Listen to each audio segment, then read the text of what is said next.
നമസ്കാരം, ഞാൻ ഡോക്ടർ മനോഹരൻ. ലീഫ്ടെക് മെഡിലൈഫ് എന്ന യൂട്യൂബ് ചാനലിലേക്ക് എല്ലാ മാന്യ പ്രേക്ഷകർക്കും ഒരിക്കൽ കൂടി ഹൃദയപൂർവ്വമായ സ്വാഗതം.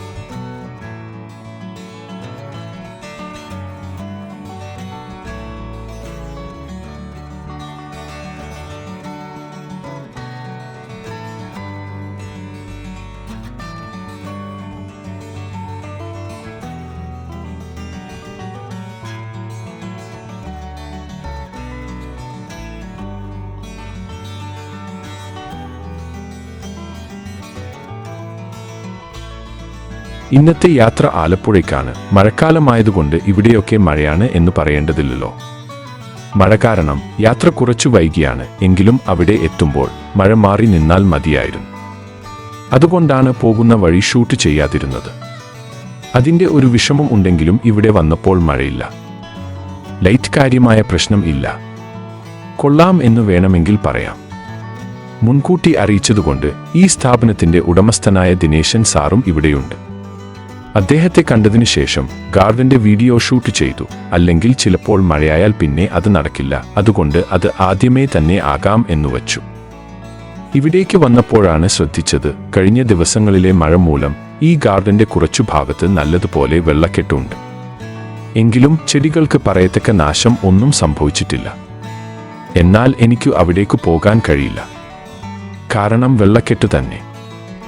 എങ്കിലും കഴിയുന്നത്രയും വീഡിയോ എടുത്തിട്ടുണ്ട്. അത് നിങ്ങൾക്ക് ഈ വീഡിയോ കാണുമ്പോൾ മനസ്സിലാകും. 3 ഏക്കർ സ്ഥലത്തു വ്യാപിച്ചു കിടക്കുന്ന ആലപ്പുഴയിലെ ഭാവനയുടെ 3 നഴ്സറികളിൽ ഏറ്റവും പുതിയതാണ് ഇത്. മറ്റ് 2-ൽ ഒന്ന് ആലപ്പുഴ പട്ടണത്തിലും മറ്റൊന്ന് കലവൂരിലുമാണ് ഉള്ളത്. കാലാവസ്ഥ മോശമാണെങ്കിലും കലവൂരിലെ നഴ്സറി കൂടി കണ്ടിട്ടേ ഇന്നും അടക്കമുള്ളൂ. ഈ ഒരു പ്രസ്ഥാനം തുടങ്ങിയിട്ട് 45 വർഷങ്ങളായി. അതുകൊണ്ട് തന്നെ ഈ രംഗത്ത് നല്ല തഴക്കവും പഴക്കവും ഉള്ളവരാണ് ഇതിനെ നയിക്കുന്നത്. ഞാൻ ആദ്യം വന്നത് കൊമ്മാടി അമൃത സ്കൂളിനടുത്തുള്ള ബ്രാഞ്ചിലാണ്. ഇനിയും പോകുന്നത് കലവൂരിലെ ഗാർഡനിലേക്കുമാണ്. അതുകൊണ്ട് ഈ 2 ഗാർഡനുകളെയും മിക്സ് ചെയ്ത വീഡിയോ ആണ് ഇത്.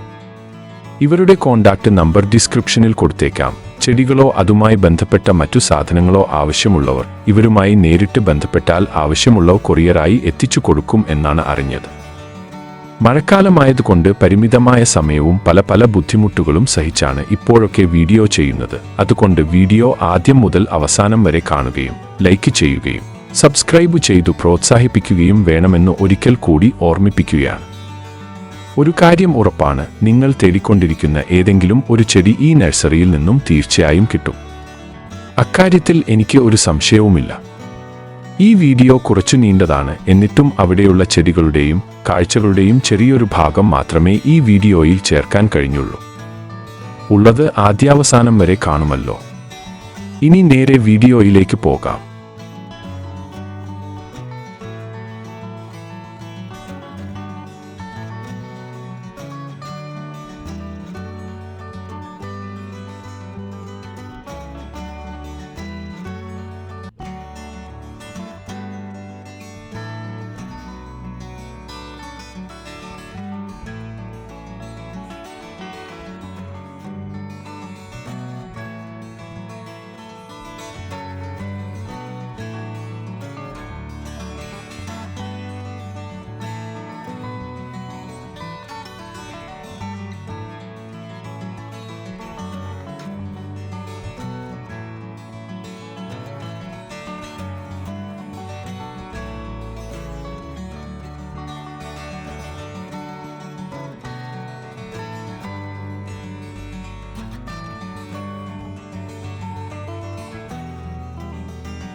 നമസ്തേ, എൻ്റെ പേര് ദിനേശൻ എന്നാണ്. ഞാൻ ഇവിടെ ഈ ആലപ്പുഴയിൽ ഭാവന ഗാർഡൻസ് എന്ന സ്ഥാപനം നടത്തി വരുന്നു. ഈ ഗാർഡൻ ആരംഭിച്ചിട്ട് എത്ര വർഷമായിട്ടുണ്ടാവും ദേശം?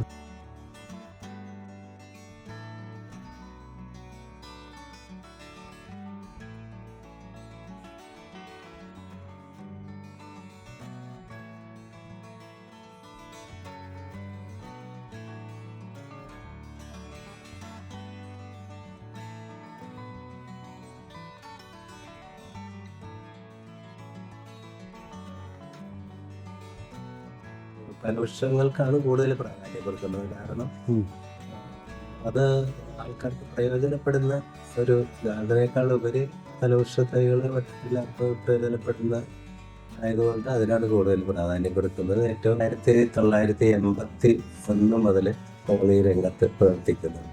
1981. ഈ ഗാർഡൻ തുടങ്ങാനായിട്ട് എന്തായിരുന്നു ആദ്യം ഒരു പ്രചോദനം? കൃഷിയോടുള്ള താല്പര്യം ഇത് തുടങ്ങാനുള്ളത്. 45 വർഷം പിന്നിടുമ്പോഴത്തേക്ക് അത് എൻ്റെ ഒരു സംരംഭമായിട്ടാണ് തുടങ്ങുന്നത്. ഇവിടെ ഈ ചെടികളും ഫലവൃക്ഷ തൈകളും ഞാൻ കണ്ടു, അതുപോലെ തെങ്ങടക്കമുള്ള ഫലവൃക്ഷ തൈകൾ ഞാൻ കണ്ടത്. അപ്പോൾ ഇവിടെ ഈ ഗാർഡനിൽ ഏറ്റവും പ്രാധാന്യം കൊടുക്കുന്നത് ഈ ഫലവൃക്ഷ തൈകൾക്കാണോ അതോ ഈ ഓർണമെൻ്റൽ സസ്യങ്ങൾക്കാണോ? ഫലവൃക്ഷങ്ങളും എല്ലാ വെറൈറ്റി ഉണ്ട്. കൂടുതലും ഈ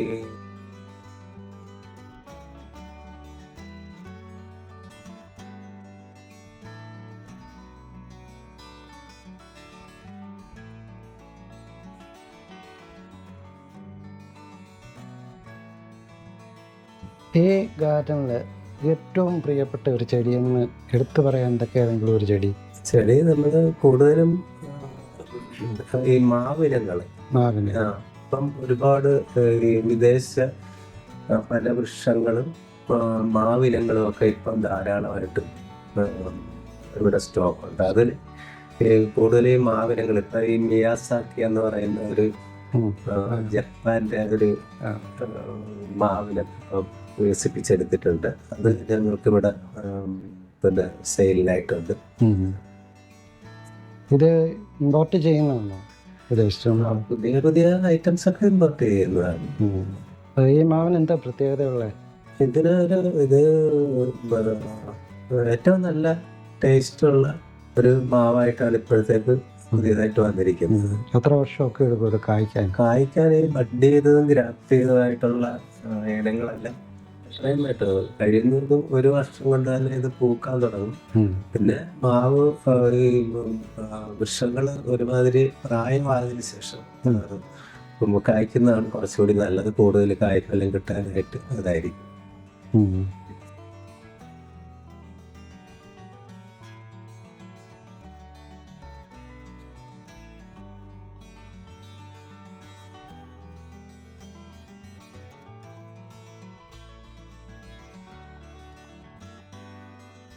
ഇതിപ്പോൾ കുറച്ച് വെള്ളമൊക്കെ കയറി ചെറിയ നാശനഷ്ടമൊക്കെ ഉണ്ടായിട്ടുണ്ടെങ്കിലും ഇതൊരു വലിയ ഗാർഡനായിട്ടാണ് എനിക്ക് തോന്നുന്നത്. 2 ഏക്കർ സ്ഥലത്തിൽ അധികം ഉണ്ടോയെന്ന് സംശയം. 3 ഏക്കർ സ്ഥലമാണ്. അപ്പോൾ ഇത് മെയിൻറ്റെയിൻ ചെയ്യാനായിട്ട് ഒരുപാട് മാൻ പവറും അതുപോലെ തന്നെ നമ്മുടെ സമയവും ഒക്കെ ആവശ്യമായിട്ടാണ്. അപ്പോൾ സാറ് അതിനെ എങ്ങനെയാണ് കാണുന്നത് മെയിൻ്റെനൻസ്? ഇതിനോടുള്ള താല്പര്യം കൊണ്ടാണ്. സാധാരണ ഒരു പരാതി കേൾക്കുന്നതാണ്, നമ്മൾ നഴ്സറി നിൽക്കുന്നത് നന്നായിട്ട് തളർത്ത് കായ്ച്ചൊക്കെ നിൽക്കും. നമ്മളത് വീട്ടിൽ കൊണ്ടുവച്ച് കഴിഞ്ഞാൽ 1-2 മാസം കഴിയുമ്പോൾ ആ ഒരു പ്രാവശ്യത്തെ പൂവോ അല്ലെങ്കിൽ കായ്ഫലമോ ഒക്കെ പോയതിനു ശേഷം പിന്നീട് അത് കായ്ക്കുകയോ പൂക്കുകയോ ചെയ്യുന്നില്ല. ഈ ചെടി മുരടിച്ചങ്ങനെ നിൽക്കുക. അതിനെപ്പറ്റി എന്താണ്? അത് നമ്മൾ പരിചരണം, അതായത് നമുക്ക് അതിന് ആവശ്യമായുള്ള ജലസേചനം, അതിന് വളങ്ങൾ, ഇതെല്ലാം കൃത്യസമയത്ത് കൊടുത്തു കഴിഞ്ഞാൽ എല്ലാം വളരെ നന്നായിട്ട് കഴിക്കുകയും പൂക്കുകയും ചെയ്യും. പലരും കൊണ്ട് വെച്ചിട്ട് ശ്രദ്ധിക്കത്തില്ല. സാധാരണയായിട്ട് ഈ ചെടികളെയൊക്കെ ബാധിക്കുന്ന ഏറ്റവും സാധാരണമായ കീടങ്ങൾ എന്തൊക്കെയാണ്? അത് കൂടുതൽ ഫംഗസ് ആണ് കൂടുതലായിട്ട് ചെടികളെ ബാധിക്കുന്നത്. അതിനുള്ള മെഡിസിൻ ജൈവ രീതിയിലുള്ള മരുന്നുകളാണ് ഇത് ഉപയോഗിക്കുന്നത്. അപ്പോൾ നമ്മൾ ഈ ഗാർഡനിൽ നിന്ന് ഒരു കർഷകൻ വന്നിട്ട് കുറച്ച് ഫലവൃക്ഷങ്ങളുടെ തൈകൾ മേടിച്ചുകൊണ്ട് പോവാം. അപ്പോൾ അദ്ദേഹത്തിന് ഇതിൻ്റെ കീടനാശിനിയെക്കുറിച്ചും കീടങ്ങളെക്കുറിച്ചും അതുപോലെ വളപ്രയോഗത്തിനെക്കുറിച്ചും നനയ്ക്കുന്നതിനെക്കുറിച്ചുമൊക്കെ ഒരു അവയർനെസ് ക്ലാസ്സോ അങ്ങനെ എന്തെങ്കിലും ഇവിടെ ചെയ്യാറുണ്ടോ? അങ്ങനെ ചെയ്യാറുണ്ട്. ഞങ്ങൾ എല്ലാ മാസവും രണ്ടാമത്തെ ശനിയാഴ്ച ഇവിടെ ഒരു കൃഷി ഓഫീസർ ഇവിടെ ക്ലാസ് എടുക്കുന്നുണ്ട്. അതിൽ താല്പര്യമുള്ളവർ അതിൽ പങ്കെടുക്കുന്നുണ്ട്. അവർക്ക് നമ്മൾ പല വൃക്ഷ തൈകളും ഈ പച്ചക്കറി തൈകളും എല്ലാം സൗജന്യമായിട്ട് കൊടുക്കുകയും ചെയ്യുന്നുണ്ട്. ഇതിന് വേറെ ബ്രാഞ്ചുകളും എല്ലാം ഉണ്ടോ? ബ്രാഞ്ചുണ്ട്. ഇന്ന് ടൗണിൽ, അതെവിടെയാണ്? ആലപ്പുഴ ടൗണിൽ തന്നെ ഒരു ബ്രാഞ്ച് ഉണ്ട്. പിന്നെ കൂടാതെ കലൂർ, ഇവിടുന്ന് 10 കിലോമീറ്റർ എറണാകുളം റൂട്ടിലോട്ട് പോകുമ്പോഴത്തേക്ക് കലൂർ ജംഗ്ഷൻ ഒരു ബ്രാഞ്ച് ഉണ്ട്. സാധാരണ ഓർഗാനിക് രീതിയിലാണോ അതോ രാസവളങ്ങളാണോ കൂടുതലും? ഓർഗാനിക് അല്ലേ? ഓർഗാനിക് എന്ന് പറയുമ്പോൾ എന്തൊക്കെയാണ് അതിൽ വരുന്നത്? ചാണകപ്പൊടി, വേപ്പിൻപിണ്ണ, കല്ലുപൊടി അങ്ങനെയുള്ള ഒരു മിശ്രിതം ആണ് നമ്മൾ സാധനം ഇവിടെ ഉപയോഗിക്കുന്നത്. മറ്റുള്ളവർക്കും പ്രിപ്പയർ ചെയ്യുന്നതും അത് തന്നെയാണ്. നമ്മളിപ്പോൾ ഇവിടെ വന്നിട്ട് ഒരു അലങ്കാര ചെടിയായിരുന്നെങ്കിലും അല്ലെങ്കിൽ ഒരു ബോൺസായി ചെടി ഒരാൾ മേടിക്കാൻ, അപ്പോൾ അദ്ദേഹത്തിന് കൊടുക്കാനുള്ള നിർദ്ദേശം എന്താ? ബോൺസായി എന്ന് പറയുന്നത് ഞാൻ കേട്ടിട്ടുള്ളത്, നമ്മളത് വെട്ടി ഷേപ്പ് ചെയ്ത് നിർത്തുന്നിടത്തോളം കാലം അത് ബോൺസായി ആയിട്ട് വളരുന്നു. അത് കഴിഞ്ഞാൽ പിന്നെ അത് മരമായിട്ട് വളർന്നു. അപ്പോൾ ഇതറിയാതെയാണ് പലരും വന്ന് ഇത് മേടിച്ചുകൊണ്ട് പോകുന്നത്. അവർ വീട്ടിൽ കൊണ്ടുവച്ചിട്ട് ഇതിന് വളമൊക്കെ ഇട്ട് കഴിയുമ്പോൾ ഇതങ്ങ് വളർന്ന് പന്തലിച്ചു, ഇത് ബോൺസായി ആയിട്ട് നിൽക്കുന്നില്ല. അങ്ങനെയുള്ള എന്തെങ്കിലും അനുഭവങ്ങളോ അല്ലെങ്കിൽ അവരോട് എന്തെങ്കിലും പറയാനുണ്ടോ? അല്ല, ഈ ബോൺസായി കൊണ്ടുപോകുമ്പോഴത്തേക്ക് നമ്മൾ ഇവിടുന്ന് അതിനുള്ള ബോൺസായി ആയിട്ട് തന്നെ നിർത്താനുള്ള ഒരു നിർദ്ദേശം കൊടുത്താണ് വിടുന്നത്. എങ്ങനെയൊക്കെ അത് പരിഹരിക്കണം, അത് ഇങ്ങനെ പ്രൂൺ ചെയ്ത് നിർത്തണം എന്നൊക്കെ നമ്മളത് ഒരു പറഞ്ഞ് മനസ്സിലാക്കിയിട്ടാണ് അവർ വിടാറുള്ളത്. ഇപ്പം നമ്മൾ ഫ്ലാറ്റുകളുടെ ഒക്കെ കാലമാണല്ലോ, ധാരാളം ഫ്ലാറ്റുകൾ എല്ലാ പ്രദേശങ്ങളിലുണ്ട്. അപ്പോൾ ഒരു ബഹുഭൂരിപക്ഷം ആൾക്കാരും അതിലേക്ക് മാറുന്നു. ഒന്നാമത്തെ കാര്യം, മുറ്റം തൂക്കണ്ട, മുറ്റത്ത് കാടി കയറിയാതെ അങ്ങനെയുള്ള പ്രശ്നങ്ങളൊന്നും എല്ലാം ഒഴിവാക്കാൻ വേണ്ടി കുറേ ആൾക്കാർ, പിന്നെ കുറേ ആൾക്കാർ ജോലിയുടെ ഭാഗമായിട്ടും സുരക്ഷിതത്വത്തിൻ്റെ ഭാഗമായിട്ടും ഒക്കെ ഈ ഫ്ലാറ്റിലേക്ക് താമസം മാറാറുണ്ട്. അപ്പോൾ അങ്ങനെ മാറുമ്പോൾ അവർക്ക് ഈ ചെടികളോട് താല്പര്യമുള്ളവരായിരിക്കും, ചിലപ്പോൾ കൃഷിയോട് താല്പര്യമുള്ളവരായിരിക്കും. അവർക്ക് ആ ഫ്ലാറ്റിലെ ചിലപ്പോൾ ഒരു വരാന്തയായിരിക്കും അല്ലെങ്കിൽ ഒരു ജനറൽ സൈഡായിരിക്കും. അപ്പോൾ അവിടെ അവർക്കൊരു ചെടി വെക്കണമെന്നുണ്ട്. അപ്പോൾ അങ്ങനെ വെക്കാൻ പറ്റിയ ഒരു ചെടി നിർദ്ദേശിക്കുകയാണെങ്കിൽ ഏത് തരത്തിലുള്ള ചെടിയായിരിക്കും നിർദ്ദേശിക്കുക? അലങ്കാര സസ്യങ്ങളായിരിക്കുമോ അതോടൊപ്പം ഈ പച്ചമുളകിൻ്റെ കൊല്ല, വഴുതന അതുപോലുള്ള ചെടിയായിരിക്കും നിർദ്ദേശിക്കുന്നത്? കൂടുതലും ഈ ഫ്ലാറ്റിലൊക്കെ താമസിക്കുന്നവർക്ക് ടെറസിൽ കൃഷിയുണ്ട്. കൂടാതെ ഈ ഗ്രോ ബാഗിലൊക്കെ പച്ചക്കറി കൃഷികൾ ചെയ്യുന്നുണ്ട്. അതിനെയൊക്കെയാണ് നമ്മൾ പ്രോത്സാഹിപ്പിക്കുന്നത്. പിന്നെ ഈ ഫ്ലാറ്റിൽ താമസിക്കുന്നവർക്ക് ചെടികളെ സംരക്ഷിക്കുന്നത് ഇൻഡോർ പ്ലാന്റ്സ് ഉണ്ട്. ഒരുപാട് വെറൈറ്റി ഇൻഡോർ പ്ലാന്റ്സ് ഇവിടെ ഉണ്ട്. അപ്പം അത് അവർക്ക് ഈ സൺലൈറ്റ് കിട്ടാത്ത ആൾക്ക് അങ്ങനെയുള്ള പ്ലാന്റ്സ് വെച്ച് സംരക്ഷിക്കാം. പിന്നെ ഈ പച്ചക്കറി കൃഷി, അതാണ് ഏറ്റവും മെയിനായിട്ട് നമ്മൾ പ്രൊമോട്ട് ചെയ്യുന്നത്. ഞങ്ങളിവിടെ നമ്മളുടെ നഴ്സറി നമ്മുടെ കൃഷിമന്ത്രിയാണ് ഉദ്ഘാടനം ചെയ്തത്. അതിനോടനുബന്ധിച്ച് ഞങ്ങൾ ലയൻസ് ക്ലബുമായിട്ട് ചേർന്നിട്ട് അതുപോലെ പേർക്ക് പച്ചക്കറി കൃഷി ചെയ്യാനുള്ള ഗ്രോ ബാഗ്, അതിനകത്ത് പച്ചക്കറി നട്ട് വിതരണം ചെയ്യുകയുണ്ടായി ഫ്രീ ആയിട്ട്. അങ്ങനെയൊക്കെയുള്ള കാര്യങ്ങളൊക്കെ നമ്മൾ ചെയ്യുന്നുണ്ട്. കൃഷിയെ പ്രോത്സാഹിപ്പിക്കുന്നതിനുള്ള എല്ലാ കാര്യങ്ങളും നമ്മൾ ചെയ്യുന്നു. ചെടികൾ നനയ്ക്കുന്നതിന് ഒരു മാനദണ്ഡം വേണം. ചിലപ്പോൾ അത് കൂടിപ്പോകാം, കുറഞ്ഞു പോകാം, രണ്ടായാലും ചെടി നശിച്ചു. അപ്പോൾ അതെങ്ങനെ മാനേജ് ചെയ്യാൻ പറ്റും? അതിനെന്താണ് പോകുമ്പോഴുള്ളത്?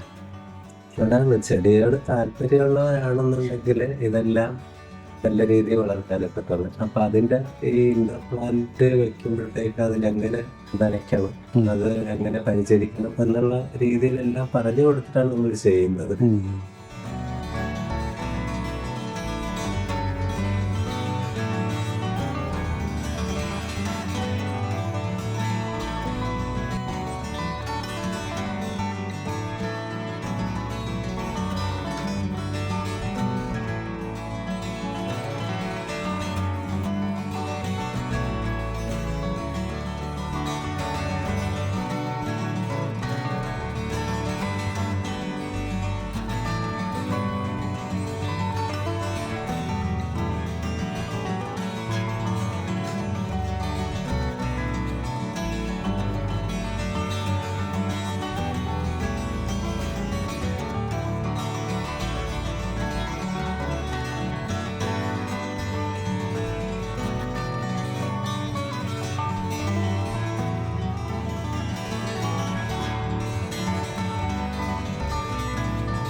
ജലം അമൂല്യമാണെന്നാണ് പറയുന്നത്.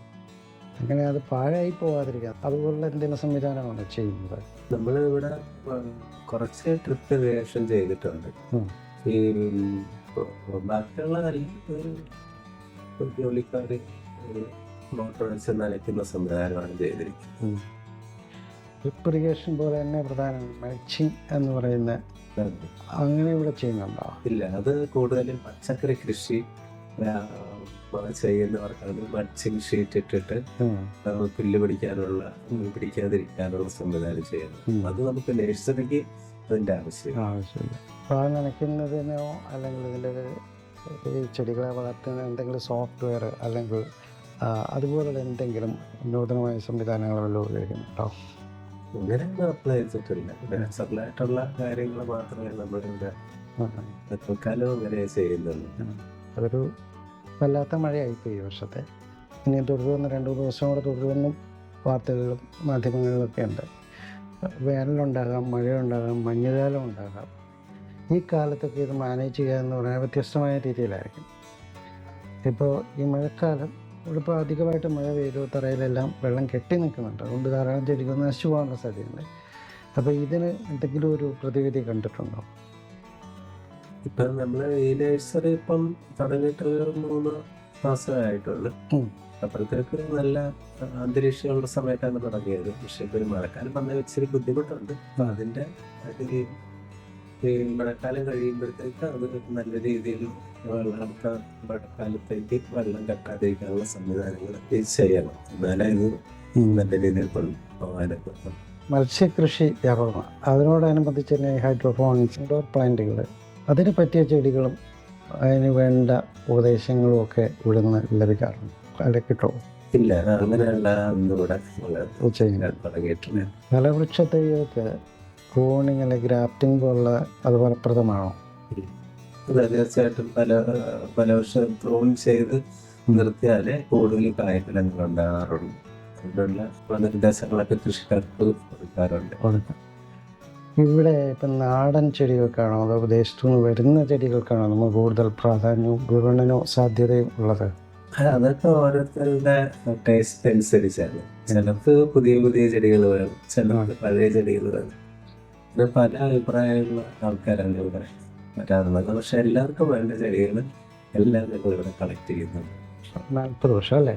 45 വർഷത്തിന് മുകളിലായി. 45 വർഷത്തെ ഈ ഗാർഡൻ ലൈഫിൽ ഒന്ന് തിരിഞ്ഞു നോക്കിയാൽ നമുക്ക് എന്താ തോന്നുന്നു? സന്തോഷമാണോ? തീർച്ചയായിട്ടും അതിനുള്ള താല്പര്യം കൊണ്ടാണ് തുടങ്ങിയത്. അത് ഇത്രയും ഈ വർഷങ്ങൾ ഇത് കണ്ടിന്യൂ ചെയ്ത് പോകുന്നത് പറഞ്ഞു കഴിഞ്ഞാൽ ഏറ്റവും നല്ലൊരു എഫർട്ട് എടുത്താലേ സാധിക്കത്തുള്ളൂ.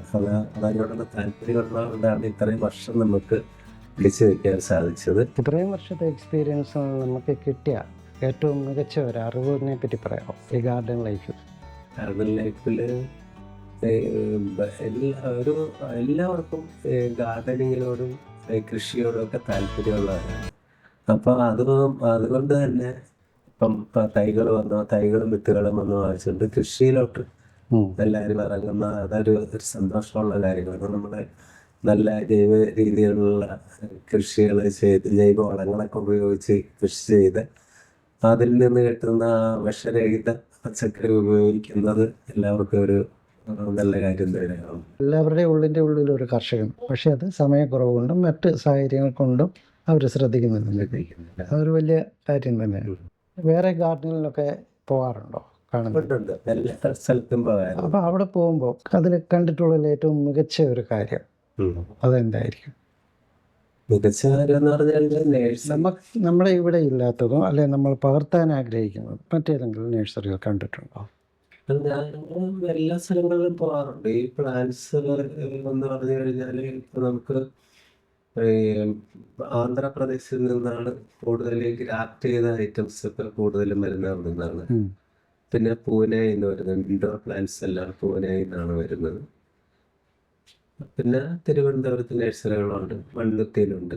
അങ്ങനെ പല സ്ഥലങ്ങളിൽ നിന്നാണ് നമുക്ക് ഈ പുതിയ ഐറ്റംസ് നമ്മൾ കളക്ട് ചെയ്യുന്നത്. അപ്പോൾ ഈ ആന്ധ്രയിലെന്നൊക്കെ പറഞ്ഞു കഴിഞ്ഞാൽ വലിയ വളരെ സാധ്യതയുള്ള ഒരു ഫീൽഡാണ്. വളരെ 10-15 50-100 ഏക്കറുകളിൽ വരെ ഒരു നഴ്സറി നടത്തുന്ന ഈ സ്ഥലങ്ങളുണ്ട്. അവിടെയൊക്കെ നമ്മൾ പോകാറുണ്ട്. അവിടുത്തെ കണ്ട് പഠിച്ചിട്ടൊക്കെയാണ് നമ്മളിവിടെ ഈ കാര്യങ്ങളൊക്കെ ചെയ്തുകൊണ്ടിരിക്കുന്നത്. ഇപ്പോഴത്തെ കാലത്ത് നമ്മൾ നേരിട്ട് മേടിക്കുന്നത് മാത്രമേ, ഓൺലൈനിലൊക്കെ ഒരുപാട് വ്യാപാരം നടക്കുന്ന ഒരു കാലമാണ്. അപ്പോൾ അങ്ങനെ ഓൺലൈനായിട്ട് അല്ലെങ്കിൽ കൊറിയർ വഴിയൊക്കെ ഇവിടുന്ന് ചെടികൾ അയച്ചു കൊടുക്കാറുണ്ട്, നേരിട്ട് വരാൻ പറ്റാത്തവർക്ക്. അയച്ചു കൊടുക്കാറുണ്ട്. പലരും ആവശ്യപ്പെട്ട് വെളിയിലുള്ള ആൾക്കാരും ഒക്കെ ആവശ്യപ്പെടാറുണ്ട്, അയച്ചു കൊടുക്കാറുണ്ട്. കൊറിയർ അയച്ചു. പിന്നെ ഇനിയും വേറൊരു കാര്യമുള്ളത്, ഞാൻ മുമ്പേ ഫ്ലാറ്റിൻ്റെ കാര്യം പറഞ്ഞു. ഫ്ലാറ്റിലൊക്കെ ചെറിയ സ്പേസ് ആയിരിക്കും ഉള്ളത്.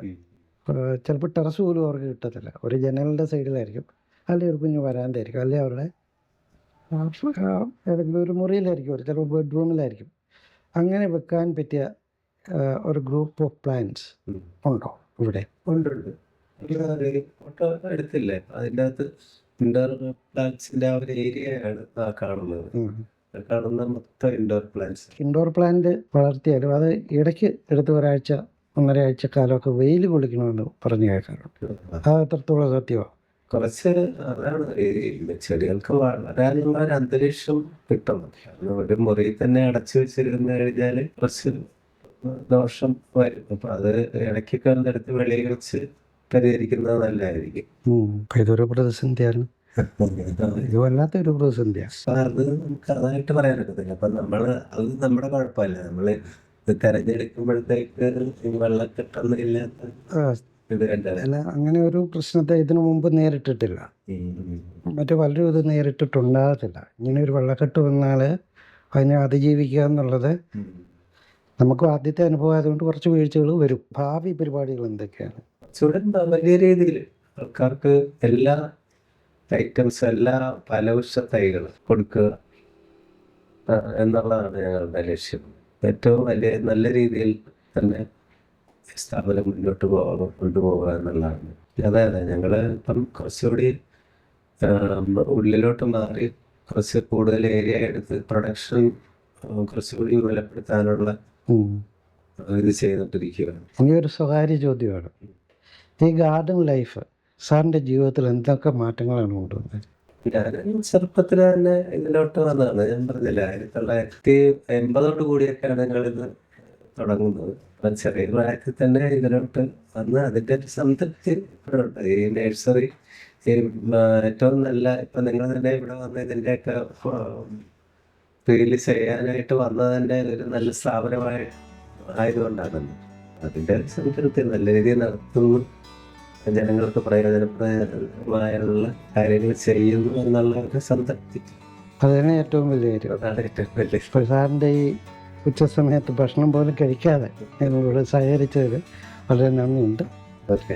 വീഡിയോ ഇഷ്ടമായെങ്കിൽ ലൈക്ക് ചെയ്യുക, കമന്റ് ചെയ്യുക, ഷെയർ ചെയ്യുക, സബ്സ്ക്രൈബ് ചെയ്യുക. കൂടാതെ ഈ ചാനലിൽ അപ്ലോഡ് ചെയ്യുന്ന ഏറ്റവും പുതിയ വീഡിയോകൾ കാണുന്നതിനായി ബെൽ ബട്ടൺ അമർത്തി അപ്പോൾ കാണുന്ന ഓപ്ഷനുകളിൽ മുകളിൽ വരുന്ന ഓൾ എന്ന ഭാഗത്ത് ക്ലിക്ക് ചെയ്തു വയ്ക്കുക. അതുപോലെ ഈ ചാനലിൽ നിന്നുമുള്ള പോഡ്കാസ്റ്റുകൾ ഇപ്പോൾ യൂട്യൂബ് പോഡ്കാസ്റ്റിലും മറ്റ് പോഡ്കാസ്റ്റുകളിലും കേൾക്കാൻ കഴിയുന്നതാണ്. അതിനായി ലീഫ്ടെക് ഇന്ത്യ എന്നു സെർച്ച് ചെയ്താൽ മതിയാകും. വിശദമായി വായിച്ചറിയാൻ ലീഫ്ടെക് ഇന്ത്യ ബ്ലോഗ് സ്പോട്ട് സന്ദർശിക്കുക. മറ്റൊരു വീഡിയോയുമായി വീണ്ടും കാണാം. അതുവരെ ലീഫ്ടെക് മെഡിലൈഫ് സൈനിങ് ഓഫ്.